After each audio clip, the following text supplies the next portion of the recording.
Design of microwave filters based on the insertion loss method. In insertion loss method, a filter is designed first by making a prototype low pass filter, and then that prototype low pass filter is transferred into the desired filter response, and that transformation is done for the high pass filter as well as for band pass filter and for band reject filter. So therefore, the methodology for the insertion loss method will be discussed first, and then the two type of response based on which the low pass prototype filter will be designed. So those two methods are the maximally flat response and the equal ripple response. And based on these two response, a low pass prototype filter is designed, and that low pass prototype filter then is converted or transformed into the desired filter response for the high pass, band pass, even for band reject filter response. So that is why all of these steps will be discussed in this lecture.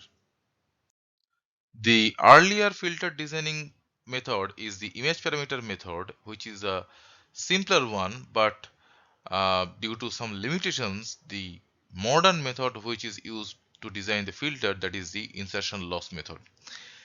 In this method, the basically first of all a low pass prototype filter is designed,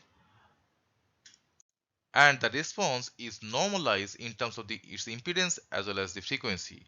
Then using suitable transformation function, that prototype low pass filter response is transferred into the desired high pass, band pass and band reject filter response. So this is also a simpler procedure, and that I will discuss next in this slide. An ideal filter should have the characteristics for its passband that the insertion loss for its passband must be 0, and the attenuation for the stop band must be infinite, and it should have a linear phase response. Although in case of practical filters, such kind of ideal characteristics are not be attained always, so therefore necessary trade-offs are required to achieve the desired filter response.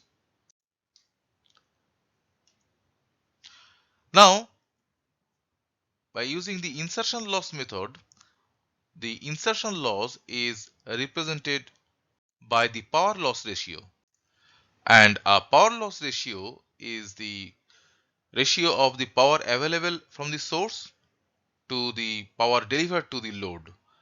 Therefore, from this definition of the power loss ratio, we can easily relate it is with the reflection coefficient as shown in this expression, that the power loss ratio is equals to 1 over 1 minus the mod square of the reflection coefficient. Now, as this reflection coefficient is the real function, that means the mod square of the reflection coefficient, which is the real function. So this mod square of the reflection coefficient can be represented in terms of some polynomials. So this is m, which is also a polynomial in frequency omega, and n, which is also a polynomial in frequency omega.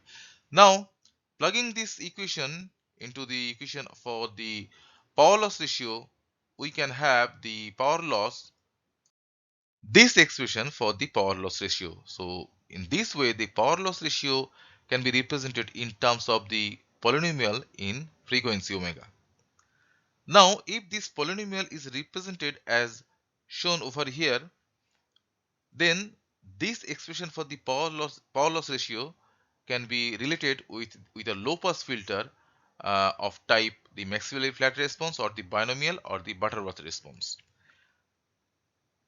In this expression, the omega c represents the cutoff frequency for the low pass filter. Why we are considering the low pass filter? Because already, as I told, that first of all a prototype low pass filter we have to design, and then by applying suitable transformations we can transform the low pass filter into our desired filter response for high pass, band pass and band reject. So therefore, I'm considering the low pass filter, and this is the general response for the low pass filter of type maximally flat or the Butterworth filter response. So this is basically the Butterworth low pass filter response, which takes such kind of form, where omega c is the cutoff frequency, and the passband exists for frequency 0 to frequency cutoff frequency.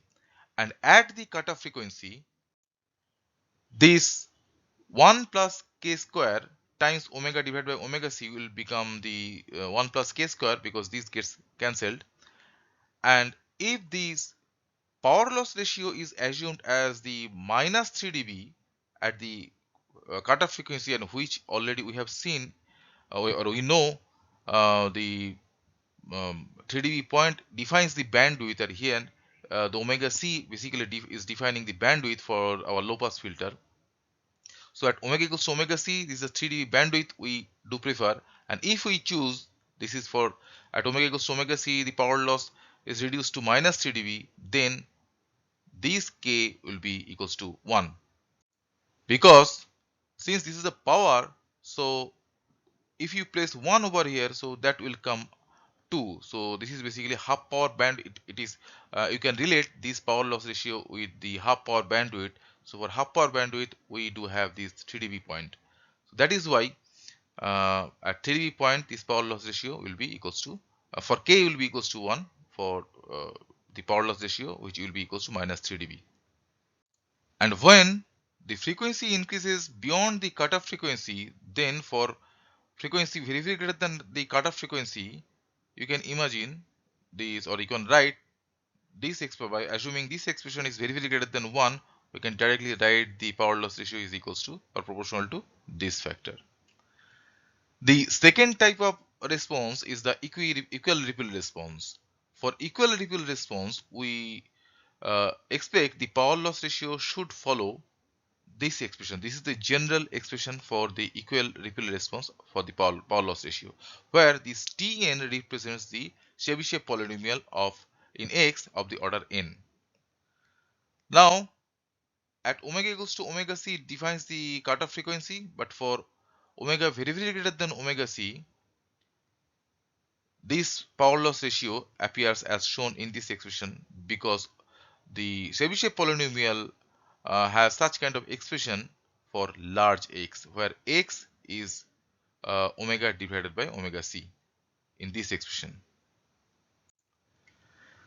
Now, the right hand side, there I have presented the power loss ratio for a third order filter with respect to omega normalized frequency omega to omega c, and we can see that the for maximally flat response, the passband is smooth in comparison with that of the equal ripple response, because within the passband a little equal ripple exists for the equal ripple response.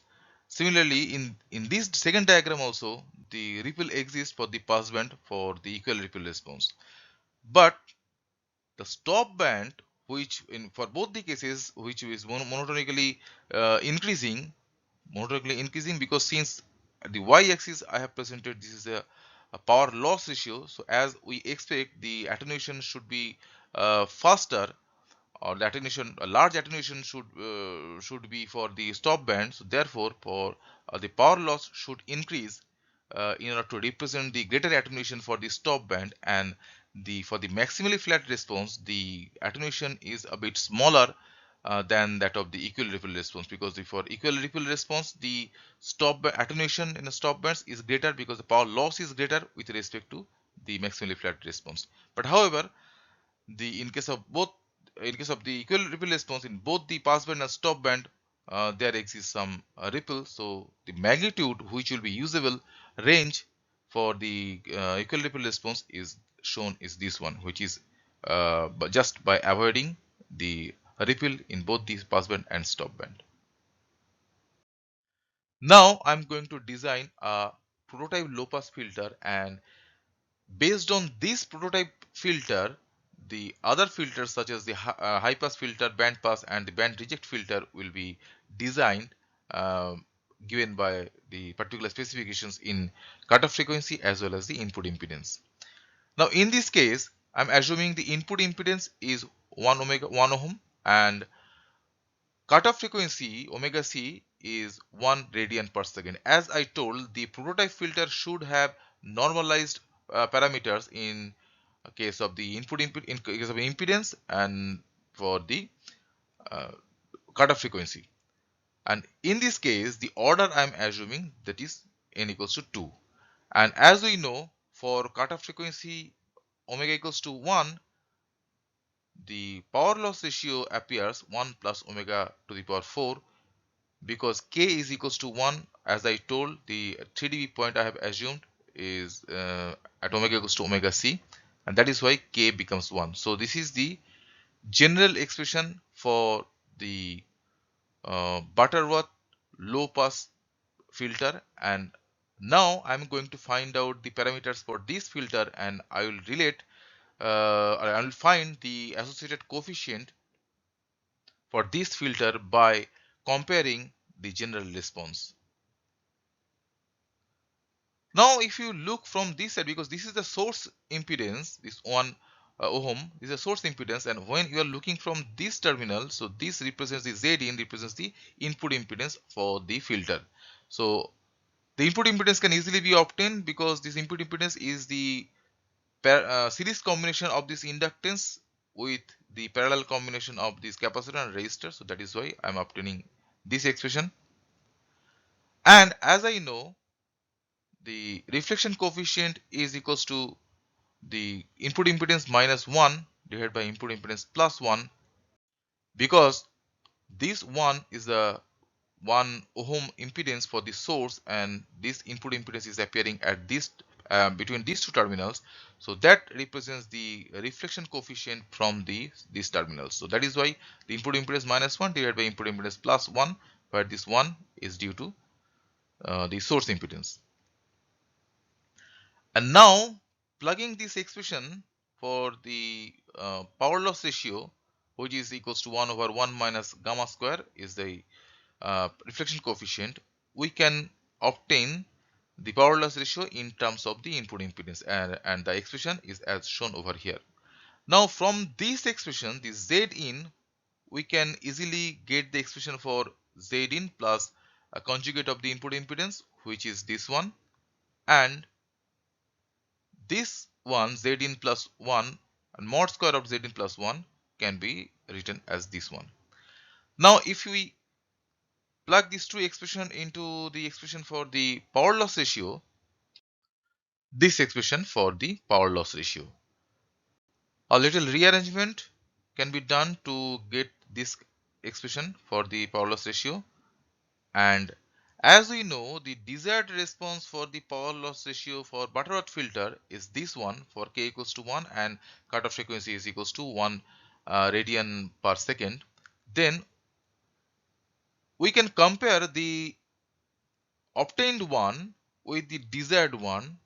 The comparison will be done with respect to the coefficient of this omega to the power 4, and after comparison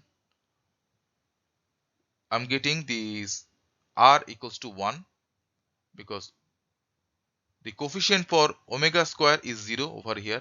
So we can relate this directly with the 0, and by comparing all of this their coefficient, I'm having this. So L equals to C equals to root over 2 and R equals to 1. So the R is normalized over here, and the inductor and capacitor, which is coming as root over 2. The second type filter response is the equal ripple response, and now we are going to design a low pass prototype filter, and the response of the low pass prototype filter will be matched with the desired response of the equal ripple response in a similar way that we have followed in the previous case, and we will find the value necessary, the required value for the filter parameters. So this is the general expression for the equal ripple response, where 1 plus k square represents the passband ripple. Now at omega equals to 0, the properties of the Chebyshev polynomial appears as it is 0 for n odd and it is 1 for n even. Which means for omega equals to 0, the PLR, the power loss ratio, is equals to 1 when n odd, because this Chebyshev polynomial is 0, and that power loss ratio appears 1 plus k square when n even. Now this is the actual uh, expression for the power loss ratio, and by plugging the condition of the input impedance or the condition for the reflection coefficient which includes the input impedance, we already have obtained the expression for power loss ratio for the filters or for the circuit I have shown in my previous slide. Now we need to compare it with this expression, because as I told, in this case I have assumed the order of the filter is 2. So for a second order filter, the Chebyshev polynomial takes this form, and comparing by replacing this expression over here, and this x is replaced as omega. So the expression on the left hand side represents the desired response for the low pass prototype filter based on the equal ripple response, and on the right hand side this is the response that I have obtained by calculating the power loss ratio of a practical filter where the input impedance and the uh, cutoff frequency is normalized to unity. Now the task is to just compare the coefficient associated with this omega square and omega to the power 4, and that's all. Such comparison results in the value of R, which is equals to this one as shown. And look at here, this is for n even, as n is considered, the order is considered 2, and it is unlike the previous case where R appeared 1. In this case, for the Chebyshev for the equal ripple low pass filter which includes the Chebyshev polynomial, R is not appearing unity, it is taking a complex form in comparison with the previous case. And k square, therefore here from here at omega equals to 0 can be found as shown in this expression. And equating the coefficient of omega square, we are having this one, and the coefficient of the omega to the power 4, we are having this one. Now from these two equations we can easily obtain the value of the inductor and the capacitor which is required. As you have seen in my last slide that the R which is not appearing unity like the previous case, that is when I have discussed the Butterworth filter response, but in this case R is not unity, and such non-unity value of R can make a problem when a problem of the impedance mismatch in the case when the load is normalized to the unity. So such kind of problem can easily be corrected by a quarter wave transformation or by an additional filter element in order to make the order an odd. That means by adding another element we can make the order 3 instead of 2, because we have seen earlier that an odd order filter uh, makes the power loss unity, and consequently that can make the R equals to 1. The prototype low pass filter that I have considered in my previous slides had a source impedance equals to 1 ohm and the cutoff frequency is equals to 1 radian per second. But in practice, a real filter should have the source impedance greater than 1 ohm and the cutoff frequency obviously greater than the 1 radian per second. So that is why in order to achieve the desired filter response, we need a proper scaling method that can be used to scale the source impedance and the cutoff frequency according to our desired response. In addition to that, the proper transformation method is required. So the transformation methods transforms the prototype low pass filter response into the desired high pass, band pass, and the band stop filter response. At first, the scaling for the source impedance I will discuss, and then the scaling for the frequency I will discuss.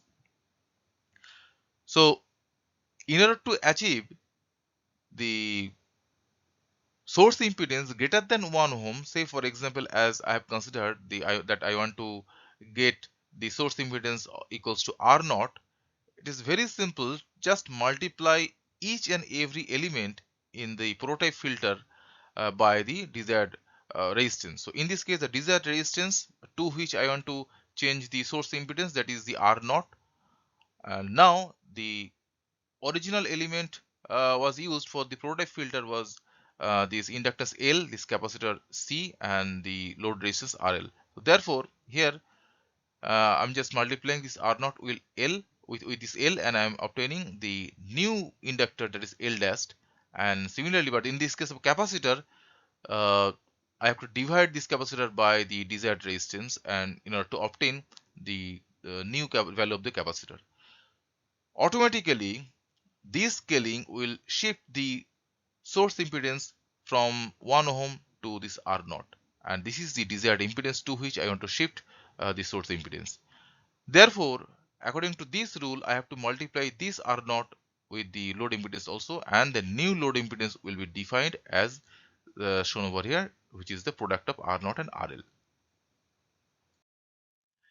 Next is the frequency scaling. This is the scaling function that I have to use in place of omega in the power loss in the expression of the power loss ratio. So initially the power loss ratio is a function of omega, or the frequency, and the scaling what I am using over here. So after replacing the scaling factor, which is omega over omega c, the new power loss ratio can be represented as the power loss ratio is a function of omega over omega c. Now, what will be the individual elements for the original prototype filter that should be converted into the new prototype filter? So that we need to figure it out. So in the original low pass prototype filter, the impedance for the inductor was j omega lk and j omega ck. This was for the inductor and this was for the capacitor. Now I'm assuming for the new filter, after applying these transformations, I'm obtaining the new inductor as Lk dashed and new capacitor as Ck dashed. And the transformation function that I'm applying over here is this one. So I'm replacing this omega by this omega over omega c for both the inductor and the capacitor, and therefore by comparing the new element uh, reactance of the new elements along with the reactance of the old elements, we can easily figure it out that the new element or new inductor is equals to the original inductor divided by the cutoff frequency, and the new capacitor is equals to the original capacitor divided by the cutoff frequency. This is only the frequency scaling, but if you need both the frequency scaling as well as the resistance scaling, then you have to apply both by multiplying the resistance R naught with the newly obtained value.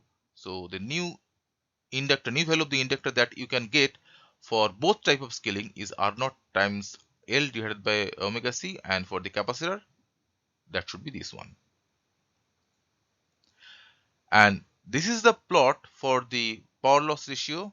This one is for the prototype filter, and this one is for our desired filter response, because the power loss ratio should be 0 within the passband range. So from -1 to +1, this is the passband range for if we consider in a negative frequency and as well as for the positive frequency.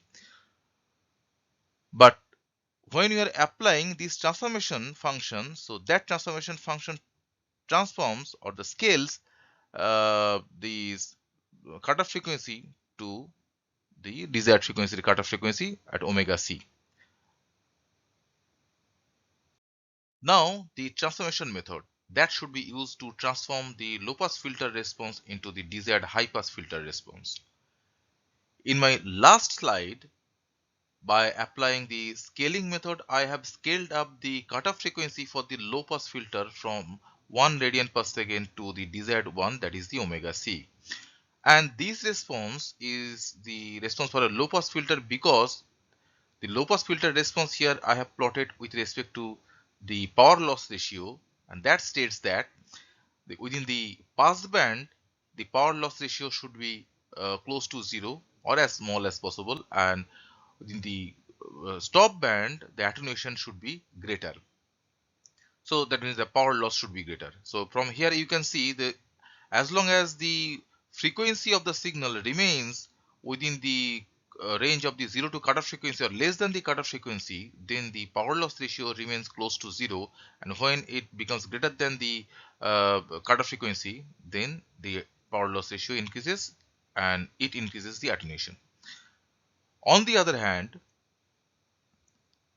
the filter response for a high pass filter should be this one, because as we know, the high pass filter response is just the opposite of the low pass filter response, where the stop band appears for the frequency less than the cutoff frequency, because the high pass filter response allows to pass the signal having frequencies greater than the cutoff frequency. So that is why the insertion loss should be small or close to 0 for frequencies greater than the cutoff frequency, and the attenuation will be greater for frequency less than the cutoff frequency.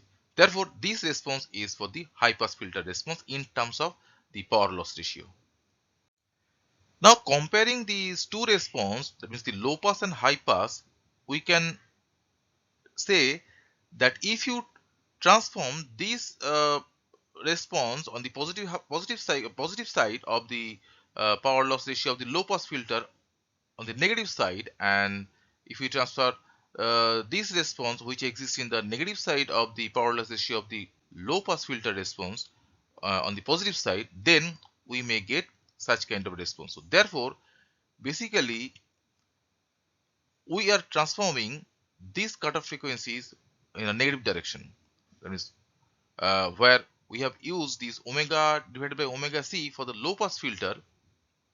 Here we should use minus omega divided by omega c.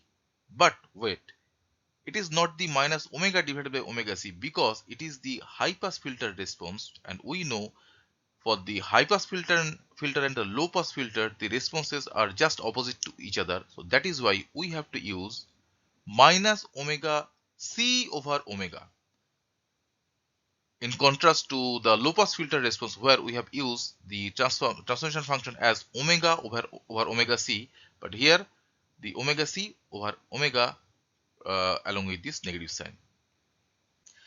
Therefore, we need to find out the values of the filter parameters, that means the inductor and capacitor, for the newly obtained high pass filter by comparing the element with the prototype low pass filter when this transformation is applied to them.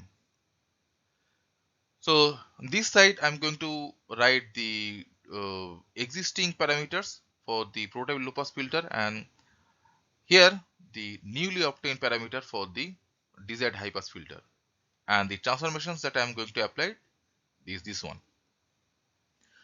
After application of this transformation, I should have such kind of values for the inductor and the capacitor in the low pass prototype filter response, and these should be the values for the newly obtained parameters for the high pass filter response here also for the capacitor and for the inductor. Therefore, by comparing these newly obtained values along with the existing value after applying this transformation, I should have these values for the inductor or the newly obtained element for the inductor, and these values for the newly obtained element for the capacitor. Next one is the transformation of the low pass filter into the band pass filter.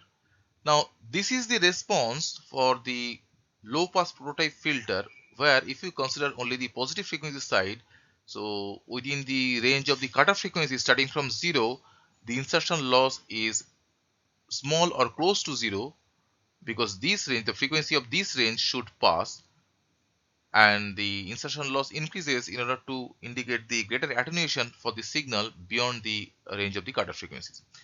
On the other hand, the band pass filter response should look like as shown over here. Signal having a band of frequencies within the range of this omega 1 to omega 2 can pass by the filter, but signal having frequencies beyond the range of this lower cutoff frequency omega 1 or the higher cutoff frequency omega 2 cannot pass. So that is why attenuation should be increased in a greater way beyond these two frequency ranges. So therefore, this response represents the response for a band pass filter. Now if you want to design, or if you want to transform the low pass filter into a desired band pass filter, the desired band pass filter means for a desired resonant frequency omega naught, which has this expression omega root over of omega 1 times omega 2, then this is the transformation function that we should apply in place of omega in the expression of power loss ratio. Then as the omega naught should be known, because at omega equals to omega naught this value will be 0, and if you know the desired resonant frequency omega naught, then other two values of omega 1 and omega 2 can easily be obtained by comparing this transformation function with the uh, prototype filter response function, because you can see from these two diagrams that a band pass filter is nothing but a shift of these uh, low pass prototype filter transformation filter response on the positive side of the frequency as well as on the negative side of the frequency. We do consider only the positive frequency ranges. So therefore this basically is a transformation or the shift of this response entirely up to omega naught from the origin of along the frequency axis. Therefore comparing this one, we can say that at omega equals to omega 1 this should give you this -1, because this omega 1 is the lower cutoff frequency, and for lower cutoff frequency this one is the -1, and for omega equals to omega 2 that should give you the +1, because this is the higher cutoff frequency, and this comparison with the low pass filter gives you this value 1. Right now, as omega naught is known to you and you have two equations with two unknowns, so you can easily solve these two equations to find out this omega 1 and omega 2.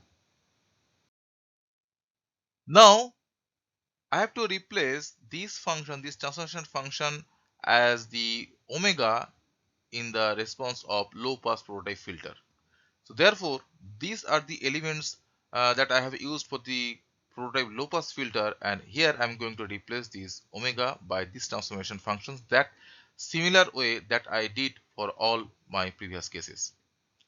And here after replacement I am getting this one, and after expanding this function by multiplying this lk and both with both of this term omega divided by omega naught and omega naught divided by omega, I am getting this expression. Now you can see that in the first expression the omega appears at the numerator, whereas in the second expression this omega is appearing at the denominator.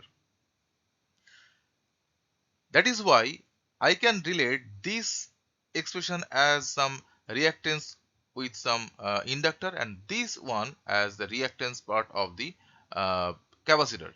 That is why the new value of the inductor, if I denote it as Lk dash, so j omega Lk dash should be related with this factor, and j over omega times Ck dash should be related with this factor, because in both of these cases omega are at the denominator, and in these cases this omega is appearing at the numerator. So from these two expressions, by comparing the coefficient of this omega, you can easily obtain the value for inductor and capacitor applicable for the high pass filter.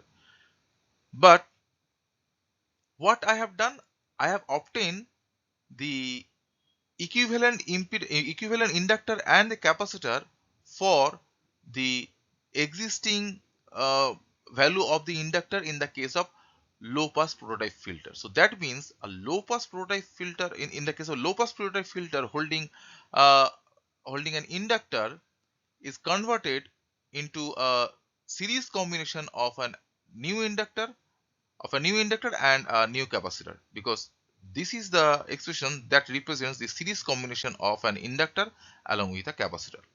On the other hand, if you replace this expression in place of this omega in the case of capacitor of the prototype filter element, then you should get this expression where the new values you can relate, new values of the capacitor can be related with this one, because in this case this omega is appearing at the numerator and this omega is appearing at the denominator and is associated with this inductor and it is associated with this capacitor. Therefore, this new value of the capacitor can be related with the existing value of the capacitor, and the new value of the inductor can also be related with the existing value of the inductor. And finally, the new value of the inductor and capacitor can be represented in this way. But this expression represents the parallel combination of the capacitor and inductor, which means in the case of low pass prototype filter where an inductor and a capacitor exist, when that filter response gets transferred into a band pass filter response, then that inductor gets transferred into a series combination of a new inductor and a capacitor, but the capacitor of the existing low pass prototype filter gets transferred into a combination of into a series parallel combination of a new capacitor and a new inductor. Next one is the transformation function for the band stop filter, and for band stop filter this is the transformation function, and you can easily obtain the equivalent inductor and capacitor for these by applying this transformation method. And here there is a summary I have presented for the transformation method. So if low pass filter has an inductor, so for high pass filter that gets transferred into a capacitor, and if it has a capacitor, then when you are transforming it is into a high pass filter, that capacitor gets turned into an inductor having such kind of value. And it is well known to us that a low pass filter can be transferred into a high pass filter by just replacing its elements. So here also that thing is being reflected over here. In the case of band pass filter, an inductor is appeared as a series combination of another inductor and a capacitor having these values for the inductor and these values for the capacitor. On the other hand, a capacitor is appearing as the parallel combination of a capacitor having this value along with parallel combination of capacitor having this value along with an inductor having these values. Band stop filter on the other hand, if you replace this transformation function, then it is like this transformation between low pass and high pass. So band stop and band pass filter transforms in a similar way. That means this combination just becomes opposite. That means in case of band pass filter, an inductor is represented by a parallel combination of an inductor having this value along with a capacitor with this value, and a capacitor gets transformed into a new value which holds the series combination of an inductor and capacitor having these two values.